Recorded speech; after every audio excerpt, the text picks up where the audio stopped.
सबसे बढ़िया गांव का मकान होगा, सबसे बढ़िया गाड़ी होगी, सबसे बढ़िया बुलेट भी होगी बीबी को लेकर घुमाने के लिए, साली को घुमाने के लिए तो नहीं। और बुलेट से चलना मैंने 2019 में बंद कर दिया, जब उम्र मेरी 60 की दिखाने लगी। हमने कहा अब अच्छा नहीं लगता है, बदल देना चाहिए। आप लोगों के मन में शंका न हो जाए कि हम दूसरा कुछ बदलना चाहते हैं, नहीं। अगर जिसको शंका है वह जान ले कि यह तो सूखा हुआ अबनूस का पेड़ है, पानी देने से भी इसमें कुछ आने वाला नहीं है। तो आप एक सूखे नौजवान से बात कर रहे हैं। देखने में तो उम्र मेरी सबसे ज्यादा है, लेकिन मैं आप लोगों से नौजवान हूं। अपने आप को मैं उन महागुरुओं से नौजवान समझता हूं जिनकी शादी आज तक नहीं। उनसे भी जवान मैं अपने को मान के चलता हूं। नाराज मत होंगे हमारे गुरु जी, इसलिए कि हम निगेटिव सोचते ही नहीं, निगेटिव सोचते नहीं है। और जब पॉजिटिव सोचते हैं तो पॉजिटिव होगा। मैं 2 तारीख को घर से निकला हूं, एक 200 रुपया का चप्पल डाल के निकल गया, क्योंकि 2 को निकला, पटना गया, 3 को आया तो बेटे ने जबरदस्ती कर दिया कि बड़ी बहू की तबीयत खराब है, जाइए, और तुरंत गाड़ी में बैठा लिया। लेकिन एक बात बोल गया, सुन लीजिए बात। उसने कहा पापा गाड़ी कौन ले आए? इनोवा ले आए। हम कहे इनोवा या सियार दोनों खड़ी, कोई ले आओ। नहीं, पड़ोसी की डिजायर तो समन्वा खड़ी, ले लो। कहला हम तो सोचते थे कि आप पटना से लौटेंगे तो BMW लेके लौटेंगे। ये अपनों की बात है, इसीलिए कहता हूं कि लोग दूसरों की बात करते हैं, हमने अपनों को आजमाया है। लोग कांटों से डरते हैं, हमने तो फूलों से जख्म पाया।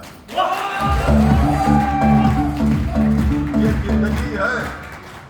देखिए सर, और आप लोग चाहें तो बहुत सारे बहाने आप सुनते हैं, लेकिन सर एक बात भी नहीं बताए। ये जिंदगी है, ये हमारी जिंदगी आम नहीं है। जितने लोग यहाँ बैठे हैं, किसी की जिंदगी आम नहीं है। यह जिंदगी दूसरों की हो गई, बाकी शेष जिंदगी समर्पित हो गई समाज के लिए। आप एक बड़ा काम कर रहे हैं,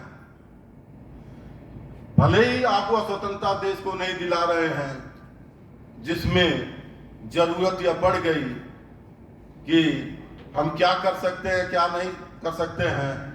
बस वही एक पुरानी बात याद रखिए कि सर कटाने की तमन्ना हमारे दिल में है, अब देखना है जोर कितना बाकी में कातिल है। थोड़ी थोड़ी बात देख लीजिए, समय नहीं है, थोड़ी थोड़ी बात। यहाँ बैठी हुई महिलाएं भी हैं, यह देवी होती हैं, इसमें कोई दो राय नहीं।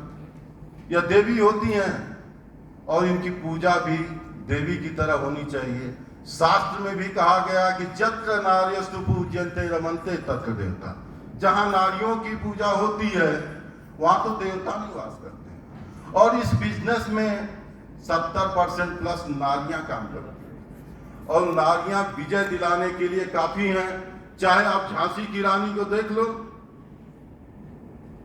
उनकी बात को सुनकर अंग्रेज अफसर ने उनको देख के कहा था कि भारत में कोई जमा मर्द है तो झांसी की रानी है, और उसकी कहानी आप लोग पढ़े ही है। अब वीरों की धरती से बता दें कि चमक उठी सन 57 में, वह तलवार पुरानी थी, बुंदेले हर बोलों के मुंह हमने सुनी कहानी थी, खूब लड़ी मर्दानी वह तो झांसी वाली रानी। तो ऐसी वीरांगनाएं इस देश की हो सकती हैं, ऐसी महिलाएं इस देश की हो सकती हैं, जो उनके कई रूप होते हैं, वह अपने रूप में आ जाएं तो काली बन जाती हैं, अपने रूप में आ जाती हैं तो दुर्गा बन जाती हैं, अपने रूप में आ जाती हैं तो बच्ची की माँ बन जाती हैं, वह राष्ट्र का निर्माण करती हैं। पेशे से भी हम अध्यापक हैं। A teacher is a creator of nation. अध्यापक राष्ट्र का निर्माता होता है। मैं बताऊं आप लोगों को, अगर समय खत्म हो रहा तो आप लोग हाथ उठाइएगा, मैं समझ जाऊंगा काम खत्म। राष्ट्र निर्माता होता है, पढ़ा देना मेरा काम है। अगर मेरे पढ़ाने से कोई नहीं पढ़ा तो मैं शिक्षक नहीं हूं। मैं दावे से कहता हूं कि मैं शिक्षक नहीं हूं।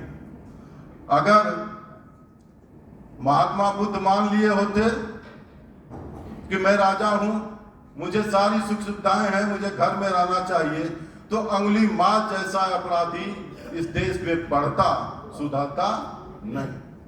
झांसी की रानी मान ली होती कि मैं रानी हूं, तो ये देश स्वतंत्र नहीं होता।